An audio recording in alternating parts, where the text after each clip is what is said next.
Bom dia, turma! Vamos agora para a nossa segunda aula dessa semana, tá? Nós vamos aí dar continuidade à frente 2, módulo 18. Esse módulo está na página 294, tá? Então, nós estávamos falando sobre a velocidade das reações. Então, nós vamos agora ver quais são os critérios para que ocorra uma reação. Porque a gente pensa, nossa, uma reação rapidinho, né? A gente ocorre, a gente vê explosões, nossa, muito fácil de ocorrer, determinados reagentes, né? Rapidinho ocorre. Não é bem assim. Para uma reação ocorrer, precisa de vários fatores estarem todos interligados e aí a reação ocorre. Tá? Então, por isso que, né, os químicos, eles começam, que é uma reação, ela começa já nessa teoria das colisões, né, dos contatos, dos choques, para, né, ocorrer formação de novos produtos, tá? Então, vamos lá. Então, para as condições para que uma reação ocorra, igual eu falei para você, não é fácil uma reação ocorrer assim, né, do nada, ela tem vários fatores, né, que são envolvidos ali para que ela ocorra. Então, o primeiro, né, critério, exigência de uma reação é a afinidade entre os reagentes, tá? Afinidade química a gente chama. Então, vocês já ouviram falar que essa situação, não rolou uma química? Justamente por causa, justamente esse conceito de afinidade química. Então, para uma reação ocorrer, um reagente tem que estar com uma certa afinidade com o outro, né? Igualzinho, eu brinco muito, que é igual o relacionamento que a gente tem com as pessoas, né? Com o paquerinha, tá? Com o namorado, com o amigo, né? Então, se a gente fala, nossa, a química bateu, né? Ou seja, afinidade. Então, se não tiver afinidade, não adianta, eu posso colocar os dois quietinhos ali no recipiente, que não vai ocorrer ação nenhuma. É a mesma coisa da gente. Você pode ficar com uma pessoa que você não gosta, não bate as ideias, que não vai ocorrer nada ali, né? Não vai ocorrer relacionamento nenhum, tá? Então, essa é a química, né? Que a química do amor, ocorreu uma química, é justamente isso. Porque para uma reação ocorrer, tem que ter afinidade. Então, a gente percebe que tem determinados elementos que não reagem. Nós temos, por exemplo, os gases nobres, eles não reagem, né? Eles só aparecem sozinhos, nem entre si eles reagem, que dirá com os outros elementos da tabela periódica. Por quê? Porque não tem essa afinidade química, né? Eles são os elementos menos reativos, que eles não têm afinidade química um pelo outro, tá?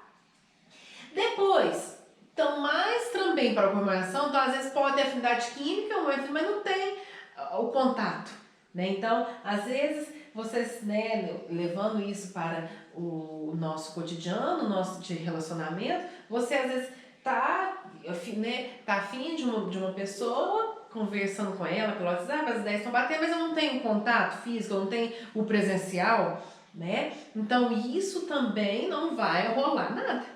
Né? É a mesma coisa com os reagentes. Eles podem até ter afinidade, né? Um tá querendo doar, eles pode compartilhar entre si os elétrons, mas não chegam perto do outro, não tem aquele contato presencial. Então, também se não tiver esse contato, a reação também não ocorre. Então, precisa também desse contato entre os reagentes.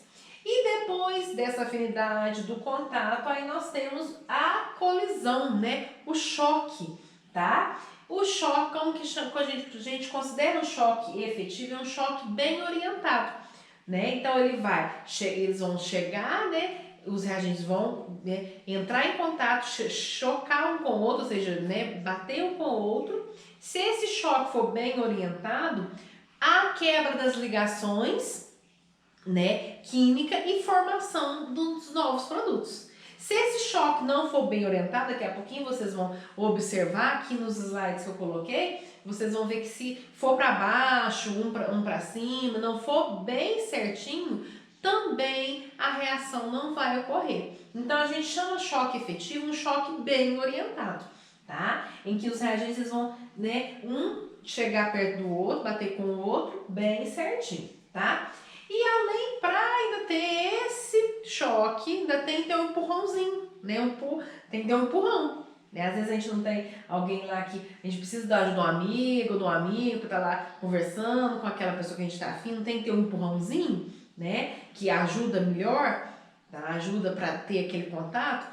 A mesma coisa nas reações. Se eu não tiver esse empurrão, né? Esse empurrão, que a gente chama de energia de ativação, também não vai ocorrer a reação, tá? Então, essa energia de ativação é a energia suficiente para empurrar os reagentes, eles se chocarem, quebra as ligações e forma novos produtos, tá? Então, para isso, para vocês verem as condições para a reação ocorrer. Então, por isso que tem reações que são demoradas, porque precisa de uma energia de ativação alta, um choque bem orientado, para ir aos poucos e reagindo, tá? Então vamos lá, né? O que mais nos interessa, né? Então aqui, ó, o choque efetivo, tá? Então, olha lá, ó, se eu tenho, antes da reação, tem o contato, a afinidade, eles reagem, tem, né, energia suficiente, eles chocam. Se esse choque for bem orientado, eu consigo formar novos produtos. Então, quer dizer que esse choque foi efetivo. Se esse choque não for bem orientado, olha lá, ó, né, a bolinha rosinha, ela tinha que, para ocorrer a ação, ela tinha que ser orientada a chocar com a outra bolinha roxa. Aí formava novos produtos. Agora, se no caso do choque, essa bolinha roxa, ela chocou com a bolinha verde, os dois não têm muita afinidade, não, o choque não foi bem orientado, então não ocorre reação. Então é isso que acontece basicamente entre os átomos que a gente tem no nosso dia a dia, tá bom?